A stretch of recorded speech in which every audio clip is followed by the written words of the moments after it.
and we got a bunch of people chiming in, so we'll just we'll get started. Everybody else can catch up when they get here. So basically, as a real estate agent, I deal with a lot of people that want to buy investment properties. If you're watching HGTV and all these kind of programs now, there's a lot of shows like Income Property, Property Brothers, all this kind of stuff, people purchasing properties to help generate income for themselves, which means that makes you into a landlord. Now, once you're a landlord, you got to deal with tenants. Now, a lot of people, they don't get into rental properties just because of the very basic reason that they're afraid to deal with tenants. They're afraid of getting bad tenants. They're afraid of getting ripped off by tenants. They're afraid of tenants destroying the properties that they've purchased and damaging the properties. And these are all risks that you take. You're dealing with people, and you can't control day to day necessarily what people do. But there are some things you can try and do ahead of time to minimize the risk that you're going to experience as a landlord. A lot of people might have seen recently a little article here in the Toronto Star on October 2nd. Tenant turned Airbnb proprietor becomes landlord's nightmare. Basically what's happened is this lady purchased a condo in Toronto and went through all the right channels. Everything seemed cool. She used a realtor to go out and look for a tenant. The tenant supplied a employment letter and a credit check and all this kind of stuff. And she seemed like a great tenant. And then once she moved in, she immediately started not paying rent and stiffing her landlord for rent. And then not only that, she was renting out the space to people on Airbnb. So she's making money off this property while not paying the landlord for rent. Now, this is an extreme case. This is someone, if you read through the article, there's a lot of allegations there. I'm not saying any of this is true or not. I have no idea. But according to the Toronto Star, they allege that she's been taking advantage of landlords for a long time. She's one of these people that you like to call a lifelong tenant. And there are people that make careers out of trying to basically live for free. They're trying to bend the laws and bend the rules so that they can move in, take advantage of landlords and all this kind of stuff. Now, in the Hamilton area, the overwhelming majority of rental properties don't go through the MLS system, so they don't involve real estate agents at all. They're usually posted on places like Kijiji or gotarent.ca and a lot of those kind of websites, sometimes in the paper, although I don't know too many people using the newspaper these days for that kind of thing. So people are sort of on their own. They're downloading online forms and trying to wing it and that kind of thing. I've seen people sign lease agreements on a piece of paper, like on a handwritten piece of paper, and a one paragraph sentence just saying basically, I agree to rent this space for X $100 per month. And that's about it. So that kind of thing provides you no legal protection whatsoever. What you really want to do is get yourself involved, hopefully with the real estate agent if you can, who's going to take care of the process for you. I've done a ton of rental properties here in the Hamilton area. A lot of real estate agents won't because the payout, I guess what we're going to get paid for the amount of work that we put into it is pretty low. Basically the last unit I did, a friend of mine, Paul Chima in Brampton, I'll give him a shout out, is helped a client of his purchase a rental property here in Hamilton, and then I helped lease the property and find a tenant for him. The first weekend that I put the ad out, it was on the MLS system, it was also on Kijiji and a few other places. I had 10 different people say that they wanted to come see this property on a Sunday between 2 and 3 p.m. 10 different potential tenants. The Sunday came, and guess how many of those 10 people actually showed up? 0, none of them. So that's what happens a lot with this rental kind of stuff. And that's why a lot of realtors don't really want to get involved with it. I do a lot of that kind of thing. So if you need help with that, please feel free to give me a shout. I'm perfectly happy to help. Basically, though, what I do as a real estate agent is a lot of what this lady did in the Toronto Star article. I mean, we get the tenants to submit a credit report. Most people can go online and download your own credit report from Equifax or from a couple other websites. It costs usually about $20 to $30. Provide an employment letter and references and all that kind of stuff, which this lady did. Now, just from my reading of the article, what it seems like is that once they received all these documents, the people just sort of took the documents at face value. I don't know if they contacted references or not. She got a supposed employment letter, and they didn't seem to actually follow up with the employer to see if they actually existed and if this lady actually worked there. Because after the fact, it seems like when they went in to look at this company didn't actually exist, and it did not exist at the address they provided for this company. So you really want to dig into this. Prior to taking on a tenant, you really want to do a thorough background check and really confirm with different employers and different references that these people are who they say they are.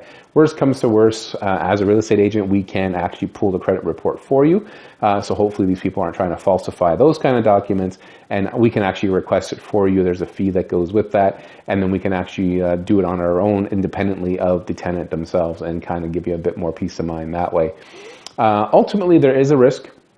There is always a risk when you're dealing with other people. What you're doing is establishing a legal contract with them for the leasing of this property, and you set out certain terms and conditions that go with that lease agreement, and you hope that they follow those. And if they don't, your recourse is basically through the legal system, either through the Landlord and Tenant Board here in Ontario, or through going through the legal system if there are damages to property. Now, here in Ontario, the biggest issue is the following. So as a landlord, all you can really do as a landlord up front is collect 2 months rent, or 2 times the period that you're renting for. Most people rent for a monthly basis. So up front, you can collect 2 times that monthly rental rate up front. That does go towards the rent specifically. In Ontario, you are not allowed to collect a damage deposit or a damage insurance or anything like that from the actual tenant. That is specifically not allowed here in Ontario. It is different in other provinces. So if you're tuning in from somewhere else, please check with your local realtors or your local real estate lawyers and see what the specific rules are. But in Ontario, you can't. In addition to that, in Ontario, you can't ban people from smoking or owning pets in rental properties. The only situations where you can do that is if you're renting out a condominium. So if the property that you own, whether it's a townhouse or an apartment, is a condominium, they have specific rules and bylaws that go with that condominium. And if in those rules and bylaws there are rules about no smoking allowed, no pets allowed, and whatever other rules might be in those condominium documents, those rules apply to anyone who you lease that property to. Now, as a condominium owner, you want to make sure that you as an owner are actually allowed to rent out your unit, because that might actually also be in the condominium rules, that you as a condo owner are not allowed to lease out your property. So you really want to go through that. Now, once you get past that part, the next step basically is to come up with a lease agreement for your prospective tenants. Now, in that lease agreement, it's extremely important to be very specific on the terms and conditions that you include in that lease agreement. You want to make sure you include things that which you can't do, no smoking and no pets, but you do want to include things like the person's not allowed to run a business from that home. So partly that will help you get around this whole Airbnb or people working from their home, having clients come to the property, whether it is somebody like myself, like a real estate agent, or someone who's a hairstylist that cuts hair at home, a psychic, who knows, any of that kind of stuff. If you are living in an area, in a townhouse, a complex, or an apartment complex, where the coming and going of a lot of people really is frowned upon, you really want to make sure you include that in the lease agreement, that the people who own the property are not allowed to operate a business from that rental property. So that's the first kind of step. Second step that I always recommend that my clients include in any lease agreements is the provision for a monthly physical inspection. So it gives the landlord the opportunity, even though they may not take advantage of it every month, to do a physical inspection of the property every single month. And you do that for a number of reasons. Number one, you want to make sure the property is being maintained. That's pretty basic. Allows you to check on things like the furnace, change the furnace filter, make sure that the fire extinguishers that you as a landlord need to supply to your tenants, the fire extinguishers are charged and ready to be used if necessary. Batteries and smoke detectors are up to date and working, all that sort of stuff. But it just lets you have a look and see again if the property is being damaged. You can open up cupboards, look under sinks, make sure there's no leaks that are damaging kitchen cupboards and that sort of thing. You can't open up the tenant's personal things like dresser drawers and that sort of things, and you really don't want to. But generally speaking, it does a couple of things too. Once you put that provision in there, we tend to find, at least anecdotally when I talk to other agents, that tends to keep away people who are planning to possibly grow drugs or manufacture drugs or buy and sell drugs out of your rental property. That sort of provision saying that the landlord may show up every month and have a look around tends to scare those kind of people away. You also want to have very specific provisions about who's responsible for maintenance.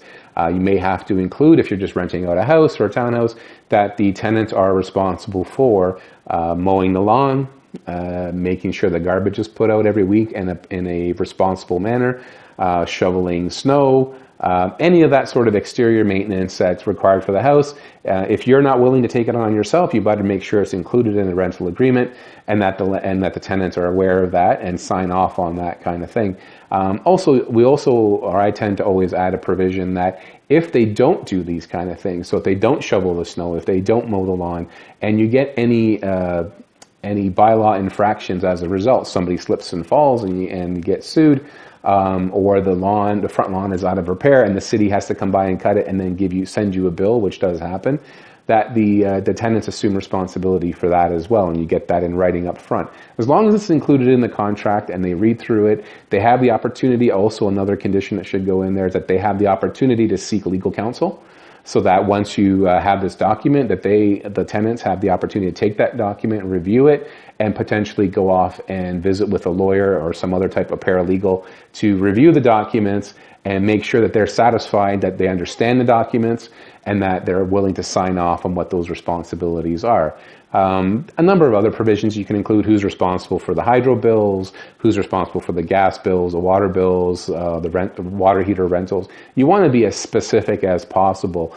Will it stop somebody from damaging your house? No, it will not. Will it stop somebody from not paying you rent? No, it won't do that either. It does give you some legal recourse, though, if you have a full contract in writing that they've agreed to up front, to go back on them after the fact. Again, this is a legal contract, just like purchasing a house. And if you get to that point where you have to end the contract, there's certain procedures you need to follow, certain documents you need to fill out and deliver to the tenants. And you have to give them a certain amount of notice, either 60 or 90 days, depending on the situation. Once you have a tenant, it's very hard to get rid of them. They only really have to fulfill two criteria. They have to pay their rent, and they have to not damage the property. So long as they're doing that, and they're not annoying anybody else, you really can't get rid of a tenant. You can't just get rid of a tenant because you want to. You can't get rid of a tenant because you want to raise the rent, or anything like that. The only way that you really can get rid of a tenant is if they are doing any of those things: not paying their rent, damaging the property, making it difficult for neighbors, like interrupting neighbors and all that kind of stuff, basically just being jerks, that kind of thing. But barring that, the only other way that you can really get rid of a tenant is if you want to take possession.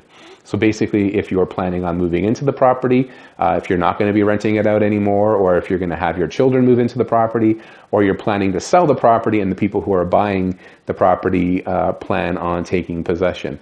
Now, if you have an existing lease, they may have to honor that lease, but once you get to the month-to-month situation, you have to provide proper notice, and then you can actually get rid of your tenants. And generally speaking, if you have a good relationship with your tenants, you talk about these things ahead of time, these things go fairly smoothly. The only other provision, now that I mentioned that I thought of that you need to include in there, is that in case you do want to sell the property, you have to have a condition in there that says that the tenants will allow you to show the property. So you have to provide them at least 24 hours notice prior to the showing. You actually have to provide a provision in there that the tenants understand that you will be putting up a sign on the front lawn saying that the property is for lease. You have to get them to agree to that, because essentially they're living here.